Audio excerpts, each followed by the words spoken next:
Assalamualaikum warahmatullahi wabarakatuh. Tuan-tuan dan puan-puan yang saya kasihi sekalian, Alhamdulillah bertemu kembali dalam channel Kimbo Zack TV.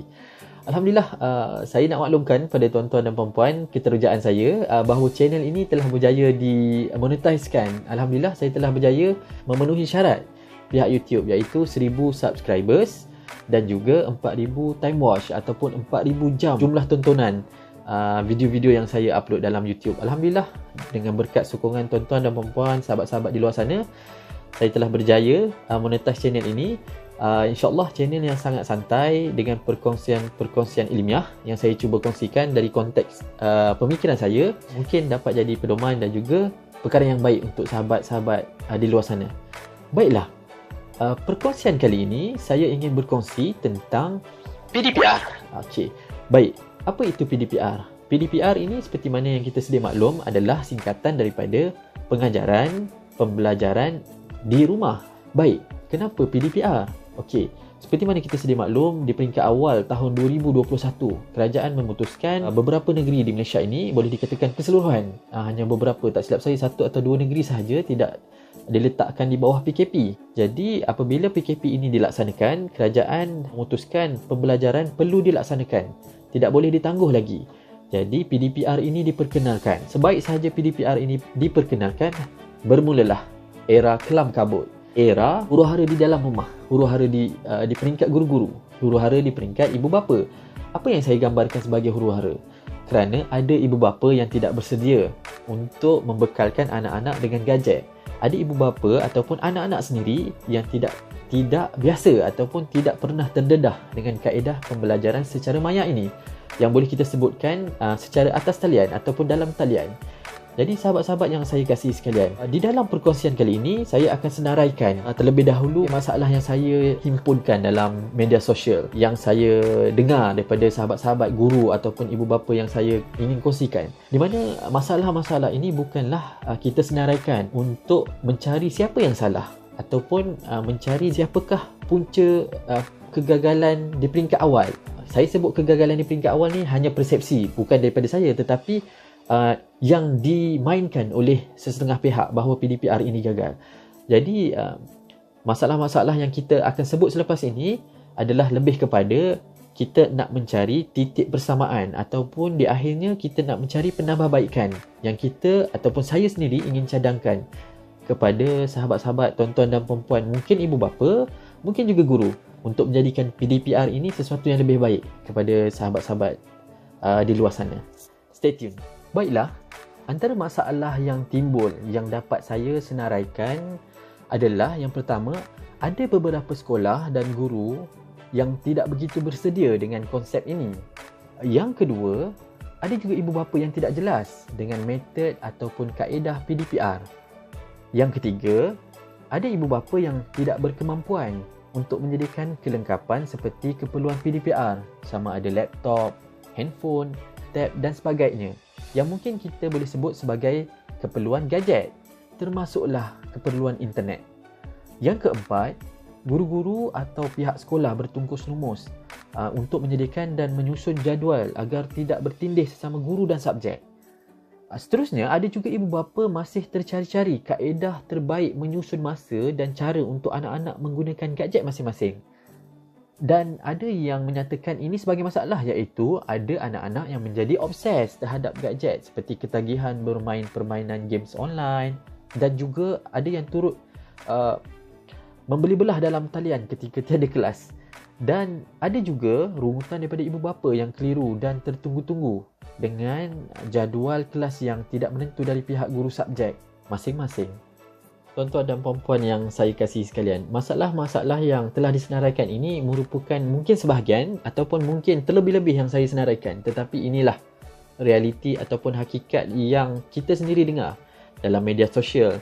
Berita bahawa PDPR ini memberi sedikit kesan ataupun kesan kepada ibu bapa dan juga guru-guru sendiri. Jadi masalah-masalah ini bukanlah satu masalah yang kita nak senaraikan si A salah, si B salah, tidak. Tetapi masalah ini disenaraikan supaya ada di antara kita dapat melihat masalah ini sememangnya wujud di kedua-dua pihak, baik di pihak guru, baik di pihak ibu bapa. Jadi selepas ini, mari kita kupas apakah penambahbaikan yang boleh kita rangkumkan dalam mengatasi masalah-masalah PDPR ini. Sahabat-sahabat yang saya kasih sekalian, dalam kita membincangkan tentang penambahbaikan, mungkin boleh saya menyatakan yang terlebih dahulu adalah dari skop ataupun konteks jadual.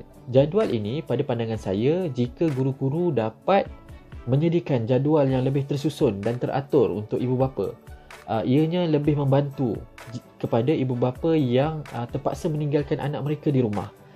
Dalam situasi ataupun suasana yang saya dapat gambarkan seperti berikut. Saya sendiri, ibu bapa yang terpaksa bekerja. Saya dan juga isteri saya terpaksa bekerja. Jadi anak-anak yang terpaksa mengikuti PDPR ini akan ditinggalkan di rumah bersama gadget masing-masing. Jadi jika anak-anak ini dilengkapi dengan jadual yang tersusun, maksudnya guru-guru telah memaklumkan awal bahawa kelas secara maya akan dilaksanakan pada sekian-sekian hari bulan dengan pautan sekian-sekian, saya pasti ibu bapa dapat menyusun kelas anak-anak ini dengan amat baik sekali. Tetapi jika berlaku satu situasi yang mungkin berlaku di sekolah-sekolah lain yang saya tak pasti di mana sekolahnya, tetapi ada rungutan ini bahawa guru-guru memberikan pautan ataupun jadual hanya dimaklumkan 1 jam sebelum ataupun 2 jam sebelum. Ada yang berlaku dalam tempoh 15 minit sebelum.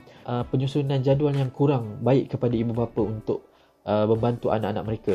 Ada ibu bapa yang kita sendiri tahu, kita sendiri alami, dalam keadaan sedang bekerja terpaksa menyalurkan maklumat kepada anak-anak melalui telefon di rumah bahawa link yang disampaikan oleh pihak guru sekian-sekian link, ataupun kita terpaksa maklumkan sila bersedia, kelas akan berlangsung dalam 15 minit.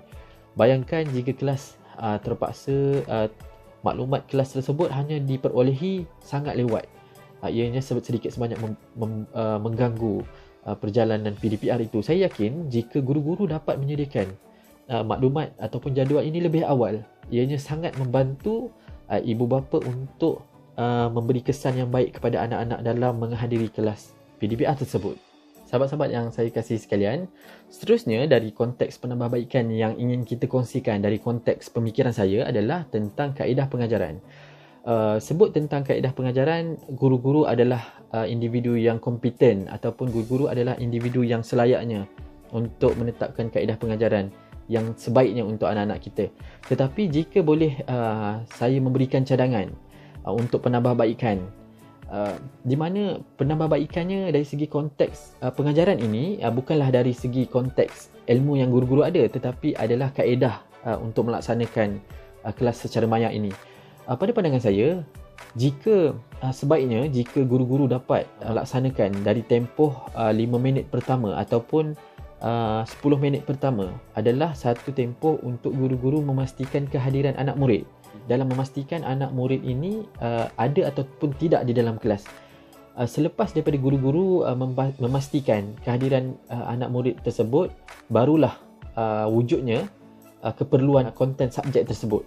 Kerana jika guru-guru hanya mementingkan konten sahaja tanpa mementingkan kehadiran, ianya pada pandangan saya lah, ianya agak tidak seimbang. Mungkin ianya akan memberi kesan kepada guru sendiri, pada emosi guru sendiri yang merasakan kelasnya tidak menarik minat para pelajar. Jadi mungkin di peringkat awal ini saya mencadangkan ataupun merasakan akan ada keperluan jika di peringkat awal ini guru-guru dapat pastikan seawal 5 minit adalah satu tempoh ataupun period yang guru-guru akan pastikan anak murid cukup di dalam kelas. Mungkin guru-guru boleh sebut setiap nama anak murid jika kelas tersebut hanya satu kelas. Sebab saya lihat ada pendekatan guru-guru menggabungkan kelas. Saya tidak pasti kaedahnya macam manalah untuk memastikan kehadiran. Tetapi jika ada kelas-kelas yang mengikut guru hanya satu kelas, ini adalah kaedah yang terbaik. Kerana sentuhan secara personal, guru menyebut nama anak-anak murid ini, ianya memberi sedikit sentuhan dari sudut motivasi kepada para pelajar sendiri. Sebagai contoh, saya tak nampak Abu hari ini. Abu, sila tunjuk, sila paparkan muka anda. Ianya memberi sedikit peratus bahawa guru tersebut memberi perhatian tentang kehadiran di dalam kelas. Selama kelamaan, saya yakin para pelajar ini akan pastikan kehadiran mereka adalah di tahap yang baik, kerana guru mereka sendiri menitik beratkan tentang kehadiran. Dan setelah kehadiran ini menjadi satu keutamaan oleh sesi tersebut, oleh kelas tersebut, barulah datang keperluan konten dalam subjek tersebut yang saya tidak bersedia untuk kupas, kerana konten bagi setiap subjek ini kepakarannya adalah guru-guru. Guru-guru lebih arif dalam memastikan konten-konten tersebut adalah konten yang dapat diserapi ataupun diterima oleh para pelajar. Pada pandangan saya, guru-guru boleh menggunakan kaedah menyemak kehadiran dari masa ke semasa sepanjang sesi berlangsung. Mungkin dengan memetik 2-3 pelajar dengan kaedah bertanya. Ini mungkin telah diamalkan oleh guru-guru, tetapi ini sekadar perkongsian yang saya ingin kongsikan kepada sahabat-sahabat di luar sana. Dengan kaedah kita menyelang-nyelikan dengan kaedah bertanya tentang kehadiran para pelajar, ianya sedikit sebanyak akan memastikan para pelajar ini memberi tumpuan, memberi perhatian di dalam kelas tersebut. Sebagai contoh, di pertengahan pengajaran, mungkin setelah 15 minit ataupun 20 minit ataupun setengah jam, guru tersebut mungkin boleh bertanya, saya tak nampak Ayu, di mana Ayu? Boleh keluarkan muka sekejap. Jadi dengan kaedah-kaedah ini sebenarnya memberikan para pelajar satu kejutan bahawa sesi pengajaran dan pembelajaran secara dua hala. Ianya memberi cabaran kepada guru-guru bahawa suatu ketika dahulu guru-guru hanya mengajar dengan kaedah fizikal, berhadapan secara bersemuka dengan pelajar-pelajar. Tetapi ini adalah cabaran. Guru-guru pasti merasai bahawa ada ketika mereka merasakan mereka bercakap berseorangan di hadapan gadget, laptop ataupun tab. Tetapi inilah hakikat yang kita perlu hadapi. Jadi wujudkanlah suasana dua hala. Bertanyalah para pelajar. Mungkin para pelajar dapat memberikan maklum balas. Itu sedikit sebanyak memberikan inspirasi, memberikan semangat kembali kepada guru-guru yang mengajar di pertengahan, yang telah mengambil masa setengah jam bercakap. Pasti akan memberi sedikit satu perasaan yang bosan. Tetapi jika ada kaedah-kaedah yang lebih kreatif, ada guru-guru yang saya lihat dia menggunakan di pertengahan diselang-selikan dengan kaedah permainan ilmiah yang kita sebut, yang ada aplikasi yang disebut sebagai Kahoot, ada yang disebut sebagai Quizizz, yang mana sekolah rendah banyak menggunakan Quizizz. Jadi kaedah-kaedah ini ataupun aplikasi-aplikasi ini mungkin guru-guru yang telah digunakan, saya nak ucapkan tahniah. Metod ini ataupun kaedah ini sebagai satu pengisian di pertengahan, letak satu kan. Jadi anak-anak murid ini, pelajar-pelajar ini akan secara tak langsung akan refresh kembali. Mungkin di pertengahan telah ada satu momentum yang menurun, tetapi di peringkat pertengahan dengan ada games ilmiah ini, Kahoot dan juga Quizizz ini, boleh tuan-tuan dan boleh search kaedah permainannya, tetapi ianya boleh disusun mengikut metod yang kita nak, tapi ianya lebih kepada ilmiah lah. Jadi ini adalah kreativiti guru-guru di sana untuk memastikan kaedah pengajaran dalam keadaan yang menarik.